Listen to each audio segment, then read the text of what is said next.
ये जो एफआईआर लिखी गई सरदेसाई जी के पीछे, राजदीप जी के अगेंस्ट, उन्होंने एक, देखिए जिस समय हमारा देश 72वां गणतंत्र दिवस मना रहा था, उस समय राजदीप जी क्या काम कर रहे थे? उन्होंने इस किसान के नेताओं से मिलकर के एक ऐसा झूठ फैलाने की कोशिश करी जो सफ़ेद झूठ था, ताकि ये जो किसान अंदर बढ़ के आ गए थे, जो रूट उनको अलॉट हुआ था, रूट को तोड़ के अंदर पड़े, उनके अंदर एक रिवोल्ट नाम की चीज़ पैदा हो जाए, नफरत उनके अंदर पैदा हो जाए, जोश पैदा हो जाए और वो मारकाट करें।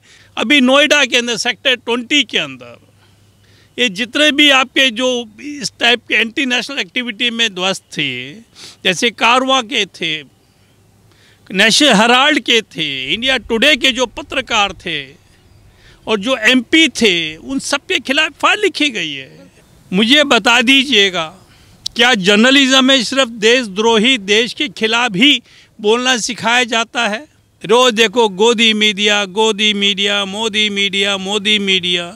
अरे भैया, अपना तो पास देख लीजिए, अब कांग्रेस के समय क्या होता था। सर 26 जनवरी पे इंडिया टुडे के इतने वरिष्ठ पत्रकार जिस तरीके से झूठ बोलते हैं और जिस तरीके से वो अराजकता को बढ़ाना चाहते हैं, और उसके बाद जब उन्हें सस्पेंड कर दिया जाता है इंडिया टुडे से, आज वही राजदीप सरदेसाई ये कहते हैं कि जर्नलिज्म करना कोई क्राइम नहीं है, और उन लोगों के लिए ये स्टैंड लेते हैं जो कि इस तरीके की चीज़ें करते हैं, अराजकता फैलाते हैं। देखिए, कहावत है, मैं करूं तो चमत्कार, अगर तुम करो तो तिरस्कार। ये जो सरदेसाई राजदीप जी हैं, इनसे पूछो साहब, आप शुरू से आज तक क्या आपने कभी पत्रकारिता की है? सिर्फ झूठ को पॉलिश वे के अंदर पब्लिक के सामने पेश किया है और हर देशद्रोही ताकतों के साथ मिलकर के इस देश को तोड़ने की आपने पूरी की पूरी कोशिश की है। एक नरेंद्र मोदी जो आज विश्व के चुने गुने नेताओं में से सर्वप्रथम माने जाते हैं, उनके साथ आपने गुजरात में क्या हाल किया? जब गोधरा कांड हुआ, कितने हिंदू हमारे उसमें मारे गए, बल्कि मैं कहूँ जलाए गए एक पर्टिकुलर कम्युनिटी द्वारा। उन हिंदुओं का क्या कसूर था? बेचारे कार सेवा करके वापस अपने अपने घर आ रहे थे। आपने उस बात को इतना दबा दिया, इतना दबा दिया कि पूछो मत। और जब हिंदुओं को गुस्सा आया, उन्होंने रिपरकशन करी, उस समय आपने मोदी को मौत का सौदागर बता दिया। कह दिया साहब, जितना भी रिवोल्ट हुआ है वो सिर्फ मोदी के कहने पे हुआ है। तो साहब, ये तो आपका बैक ट्रैक है। आप कभी कनाडा चल जाते हो, कभी अमेरिका यूएस चल जाते हो, वहाँ जाकर आप क्या कहते हो हिंदुस्तान के ऊपर? मुझे बता दीजिएगा, क्या जर्नलिज्म में सिर्फ देशद्रोही देश के खिलाफ ही बोलना सिखाया जाता है? माना कि मैं बहुत गलत इंसान हूँ, तो आप मुझे गलत गलत गलत कह करके क्या पाओगे? अगर मुझ में कोई गलती है तो ये आपकी प्राइमरी ड्यूटी बनती है, बीइंग ए ह्यूमन बीइंग, इंसानियत के नाते, कि मेरी उस कमियों को सुधारें and have a constructive approach. Journalism कभी डिस्ट्रक्टिव अप्रोच नहीं सिखाता है। अगर हमारे देश में कमियां हैं तो मुझे बताइए, आपने कौन कौन से कंस्ट्रक्टिव प्रपोजल आज तक, चाहे वो कांग्रेस की सरकार हो उनको दी हो, या मोदी सरकार को दी हो, या किसी स्टेट गवर्नमेंट को दी हो? रोज देखो गोदी मीडिया, गोदी media, Modi media, Modi media. अरे भैया, अपना तो पास देख लीजिए, अब कांग्रेस के समय क्या होता था। जब मैं अपना पुराना समय याद करता हूँ तो मुझे बड़ी शर्म आती थी कि वो पास्ट और ये प्रेजेंट ज़मीन आसमान का फ़र्क है, फिर भी आज की सरकार को बदनाम किया जा रहा है। उस समय तो मीडिया वाले पीएम हाउस के अंदर या सीएम ऑफिस के अंदर या बड़ी बड़ी ऑर्गेनाइजेशन बैठे होते थे उस ऑर्गेनाइजेशन का काम, उस सीएम ऑफिस का काम, उस पीएम का काम उनके कई हिसाब से चलता था। I don't particularly blame Mister Sardesai, परंतु it was a practice among many of your colleagues जो कि सिर्फ बैठकर वहाँ टाउट का काम किया करते, इसको बना दो जी, इतने पैसे आप लीजिए, इतने मैं लूँगा।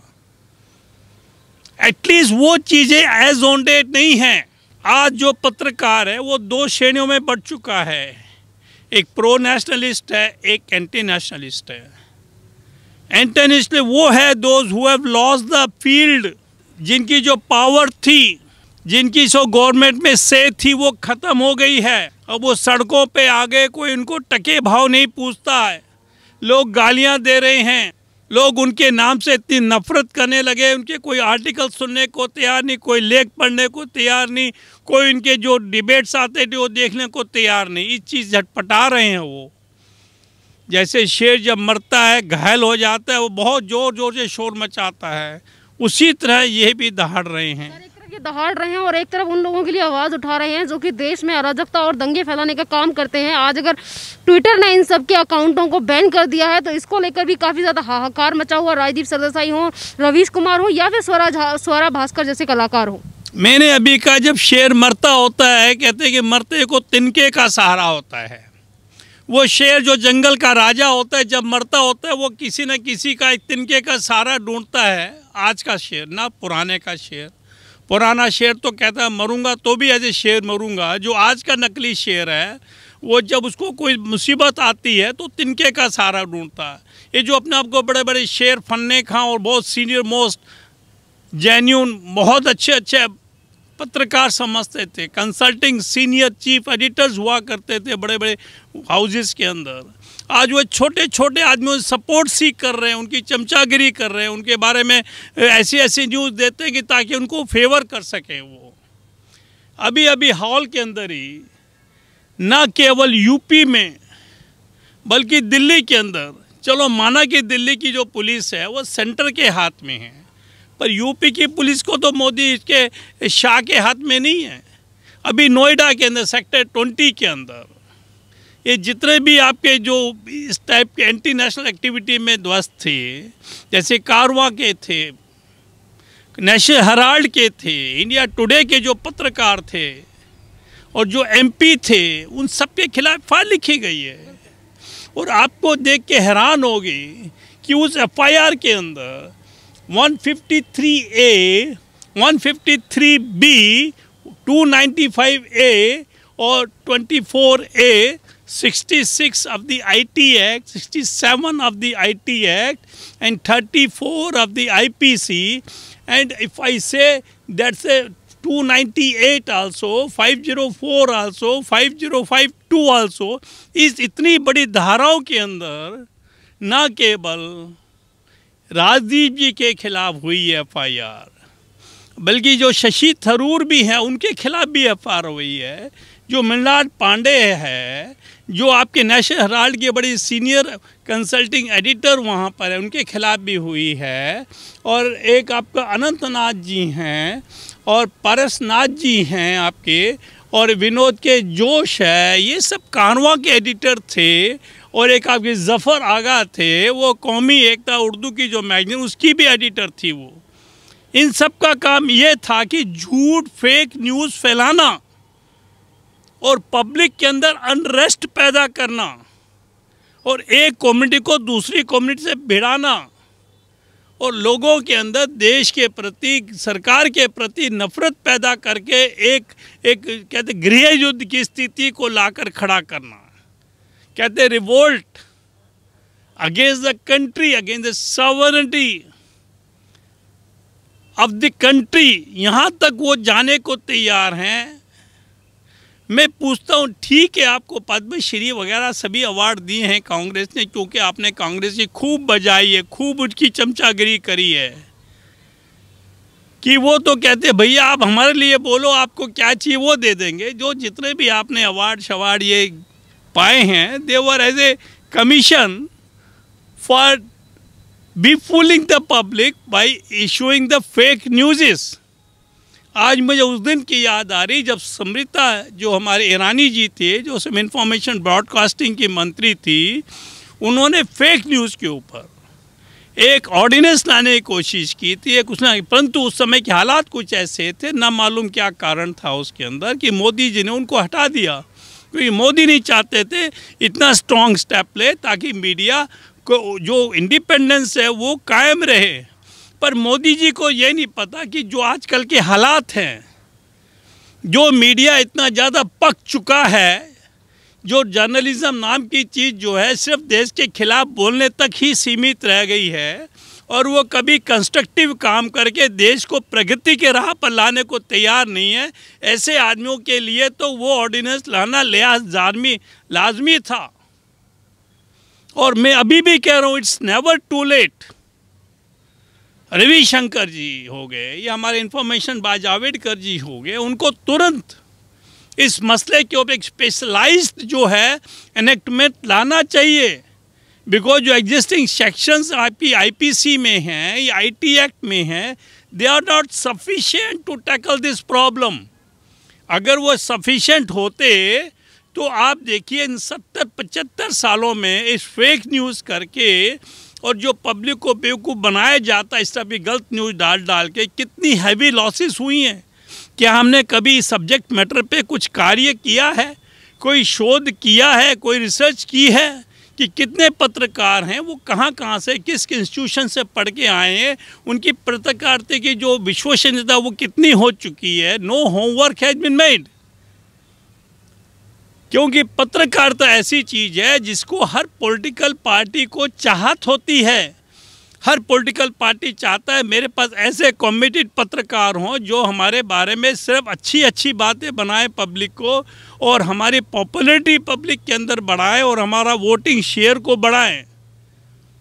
ये जो डुअल पैक्ट है इन दोनों के बीच में, एक पॉलिटिकल पार्टी और जर्नलिज्म के अंदर, इससे क्या हुआ है कि they get leverage if they go against the policy of a particular party.